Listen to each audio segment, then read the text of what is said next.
Hello. Welcome to Makers Monday Live. I'm gonna do a little dance here while we're waiting for folks to hop on. Today we're gonna be talking about starting your own YouTube channel. So we've had a YouTube channel for a little bit, but this past week was when we really started using it in earnest to do some tutorials. So yeah, I'm excited. It's fresh in my head. Like before it was like, iMovie, what am I doing? And so this week we kind of kicked it up a notch now that we've got the shed almost ready. Andy hung some shelves, so that's very exciting. Hi, Joe. And yeah, so things are starting to look a little more profesh around here, which is exciting. So we're going to talk about equipment, how I prepare my scripts and stuff. I'll get into editing a little bit and all the different knick-knacky pieces to kind of pull everything together. We'll talk about repurposing the content and making sure people know where to find you. So, and then I'll also always take questions. Hey, Jill. So yeah, anytime you guys have questions, pop on the chat and I will be happy to help. So let's talk about equipment. So when we decided, I guess I'll share a little bit about why I started the YouTube channel and where we're going with it. So you kind of know background. So I come from a teaching background and I really want to give myself an opportunity to get into the teaching part of this watercolor world. And so I'm excited to be able to offer tutorials for people wanting to learn watercolor. It feels like a return to my roots, and I've been wanting to do this for a while. So knowing that teaching is something I like to do, something I enjoy, and something that's important to me, we decided that once we got into the studio and we had an actual place to set up, we really wanted to invest in some good equipment to make sure that it was good quality. However, I want to caveat this with iPhones these days have really good cameras. So don't feel like if you are not in a place where you can invest in the expensive camera equipment right now, it is not a barrier. Okay. So I'm just going to share a little bit about what we have. So we have two cameras. We have two DSLR cameras with lenses, and then one has a little filter to help with glasses glare. I will link all of the things because I'm terrible at remembering. So I'll link all of them and put them in my blog posts so you can go right into B&H and shop the things. So we decided to go with two cameras, and that was helpful just because I kind of wanted to have my iPhone if we wanted to take pictures while we were doing it and stuff like that. So, but I do think maybe one camera plus your iPhone would be a good option. And I'll talk about angles in a second. So we have two cameras. We have lighting. We have a lighting kit that has three lights, and it helps light the space. So Andy set them up so it's if I'm facing frontwards, it's lighting the front. It's kind of lighting the sides and making sure we've got our bases covered. It also helps if you're in natural light, but if not, there's tons of lighting things that help. So we have a mic, a good proper mic, so that it helps kind of cut out the echoey noise because we are still getting all of our things here in the studio. So we want to cut out the echoes and really make it more soundproof. But in the meantime, the mic is really helping picking up really good quality audio, because I didn't know this, but Andy listens to things with headphones a lot, and so sometimes the words come in, if you're using one audio source and then you're I'm going to use this other one, it'll come into your earbuds differently. So anyway, all the fun things you learn. So we have a good mic, we have a tripod, and then we have an overhead camera platform. So it is kind of like this, and it goes over my workstation.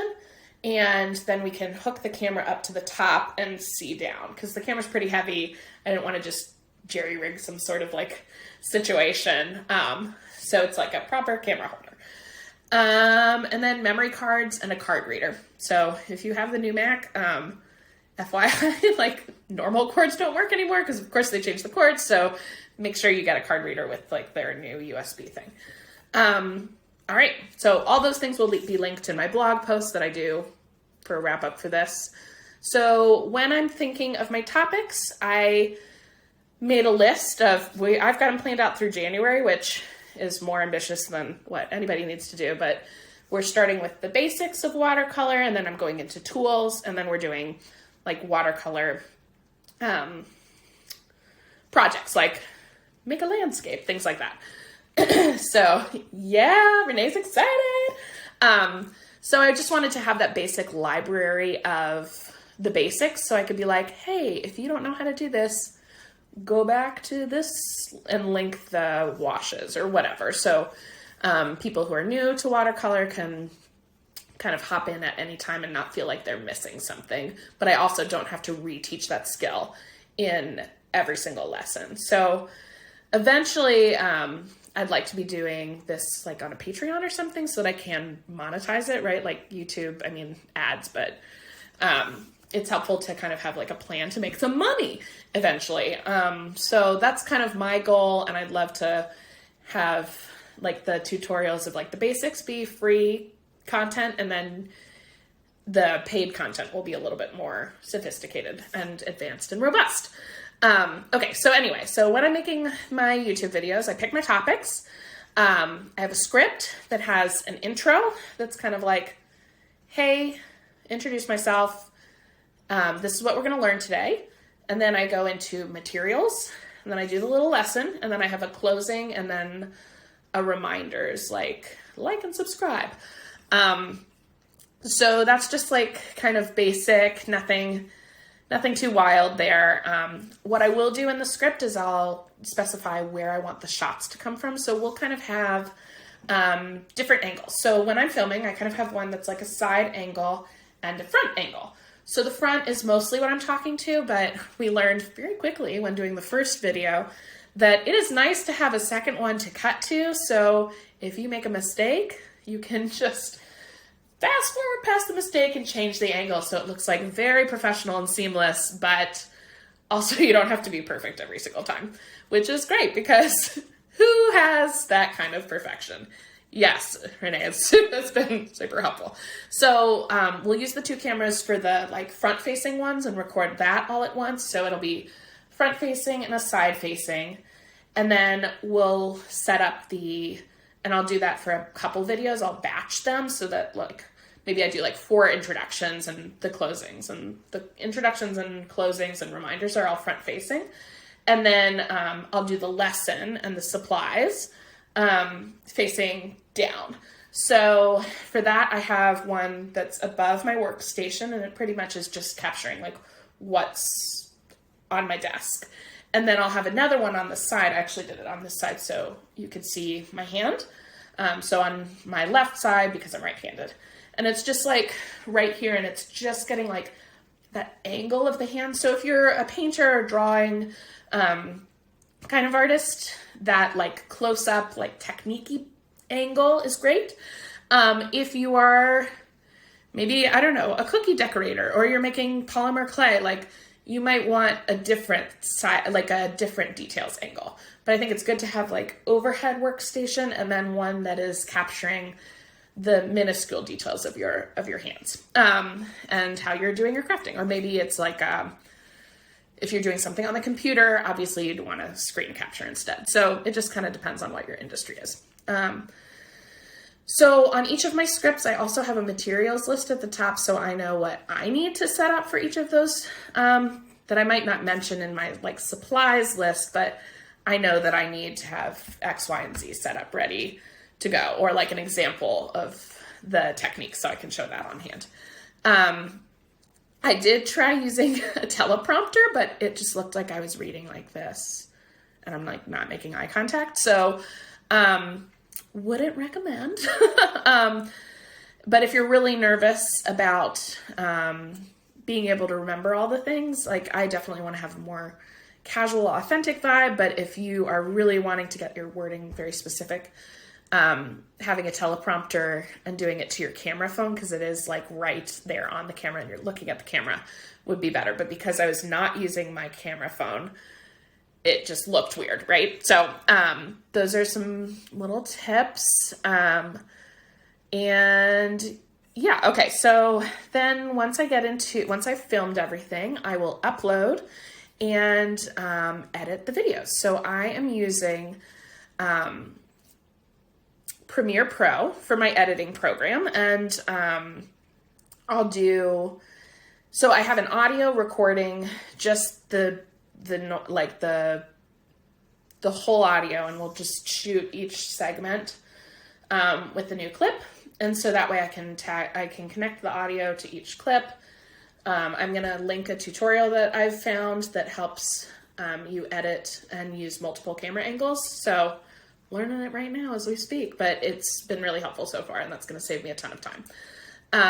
So that's definitely helpful. And then I'm just looking at my little list so I don't forget anything.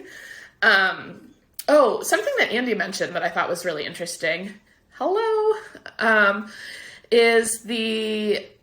You can just do a recording of the background. Oh, we have someone from Canada. Thanks, Strength for Days.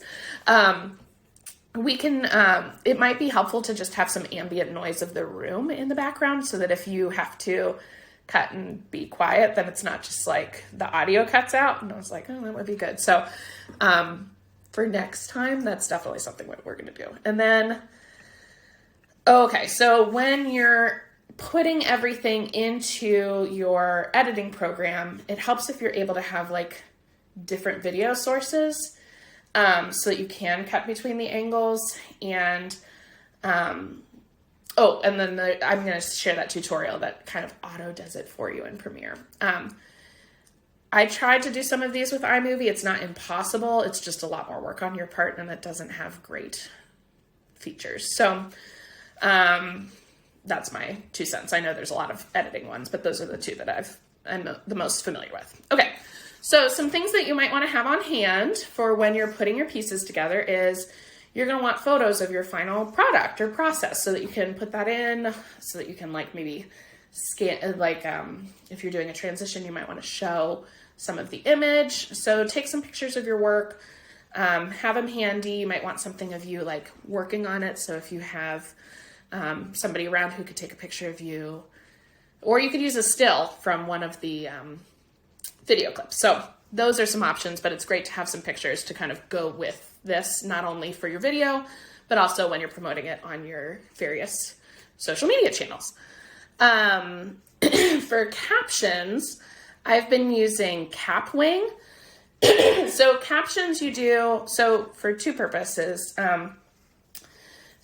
Depending on the site, sometimes they will be able to collect the captions and use that to help with your SEO, but also for accessibility. So for people who are hearing impaired and need captions like to access your content, that's a whole audience that you would be not attending to if you did not do captions. So that's really important. YouTube and Instagram do auto captions, which I tried to set up, but I don't know that went through. So I might do it different. I might just do my own captions across the board, just to make sure that the captions are there and like correct. So you'll have to go in and edit, but Capwing actually did a great job of being mostly close. And I use a lot of weird words and they were able to capture it. So that was great. Yeah, captioning is super important. And then transcripts. So I have decided to include a transcript of my chat. So even this, I'll record a transcript of, and that I can use then on my blog, and that will help with SEO and searching and things like that. So to do that, I was like, oh my God, am I gonna have to type this out? No, you go into Google Docs, you do the voice dictation, and then you play the video back on your phone. Make sure that you're not like in a busy area, but then it'll just go, and you just make sure your computer doesn't fall asleep, and it just does it for you, and you'll have to edit a little bit, but for the most part, it does pretty well. So that's awesome. Pro tip. So for the cover images for your video, if you're on YouTube, you're going to want something that makes your videos look uniform. Ooh, okay, so Renee is asking, if you ever write a book, you probably have your first draft done. Love it. I love your big thinking, Renee. So yes, as you are doing your YouTube videos on your YouTube, like when people are searching your videos, you're going to want things to look uniform. You don't want it to be like, oh, what are these videos all about? So all my Tutorial Tuesdays are going to have very similar cover photos where I'm just popping in a different element. Same thing with my Makers Mondays. They all have a uniform look so people can be like, that's the one I'm going to. So I have templates in, what's going on here? I have templates in Canva that I use that I can just pop the images into, and it's super easy. And I'll have a link to the Canva if you want. You can sign up using my affiliate link. So I'll hook you up. And then repurposing. Okay, so you've just done all this work to create this video. And it's just going to live on YouTube. Heck no, tech no. We are going to make sure that you are getting the biggest bang for your buck for this video. So, man, I had no idea I had so much to talk about on this. Okay. So not only are you going to post it on your YouTube, you're going to post it on IGTV. A great tip for this, because YouTube is horizontal and IG is vertical. I have a template in Canva that basically it's the vertical thing, but then the video shows horizontally. So it's smaller, but it's still there. So for the Makers Monday, I just share the whole thing, the whole shebang. But for my tutorials, I will do just a preview of it, like maybe the first minute or two of it, so that you can see what you're going to learn, and then it pushes people to go to the full video on YouTube.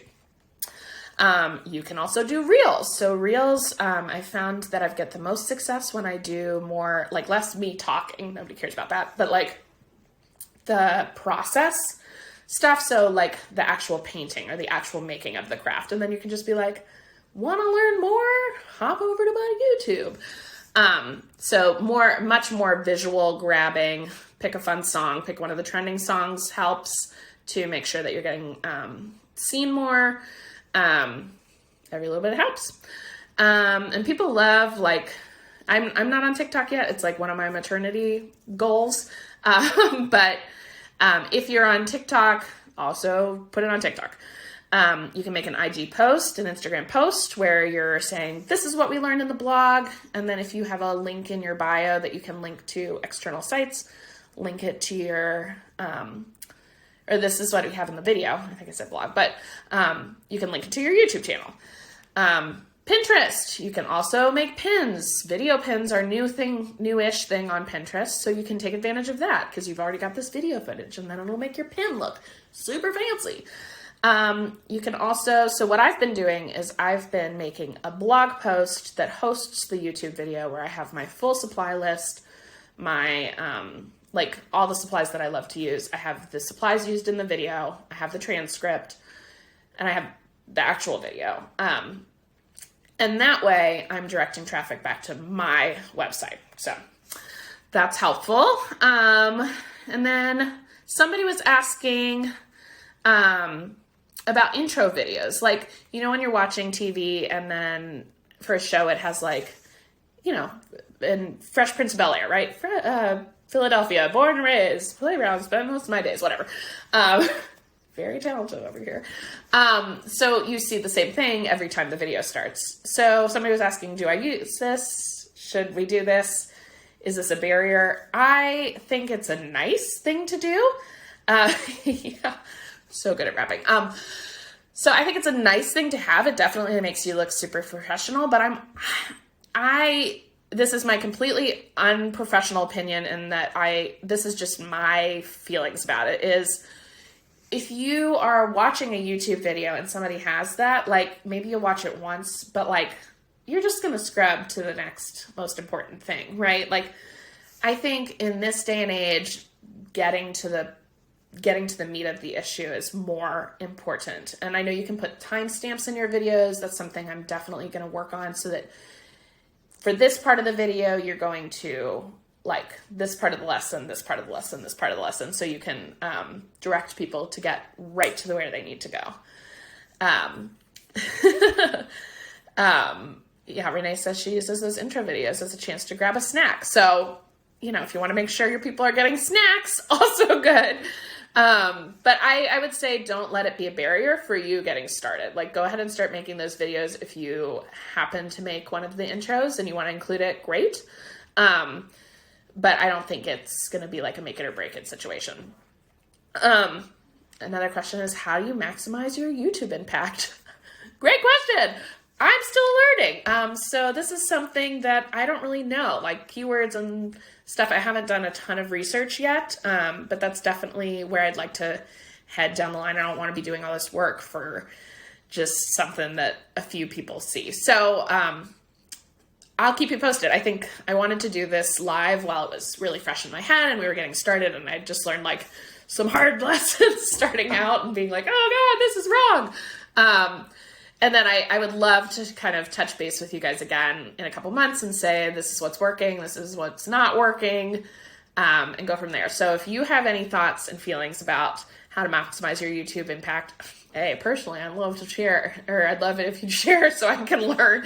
But also, share it with, I will put it in here and share it with our audience so you can be set. And then, so one of my big goals in doing this YouTube is to basically increase my credibility so people know that this is what I do. I am educating. So don't just like make videos willy-nilly. Like, what is your purpose? Are you trying to show people how to do your craft? And I don't use craft like a hobby craft. I mean like your workmanship.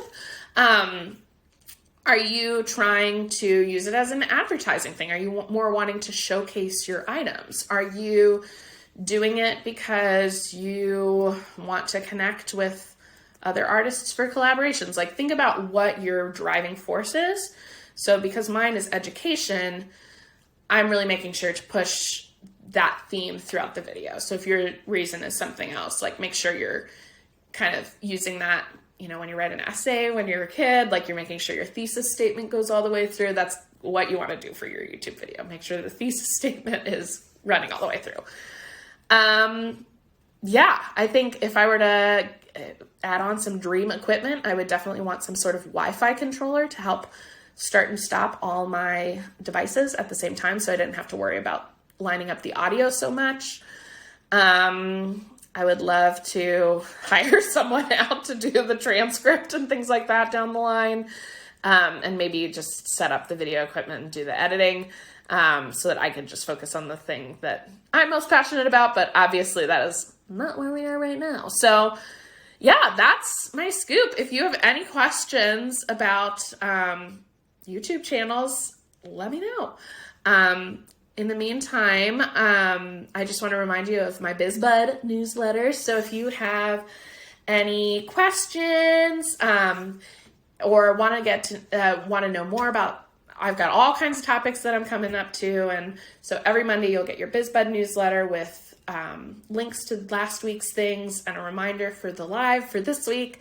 And it's being in a small business is hard, and I don't want you to feel alone. And so this is a great place for communicating. So I'd love to hear what you're doing and what you're getting into, and it's good to connect. So anyway, thank you for tuning in, and stay tuned next week. What is next week's topic? We're going to talk about imposter syndrome. Yay! So stay tuned next week for more of that. Thanks for stopping by.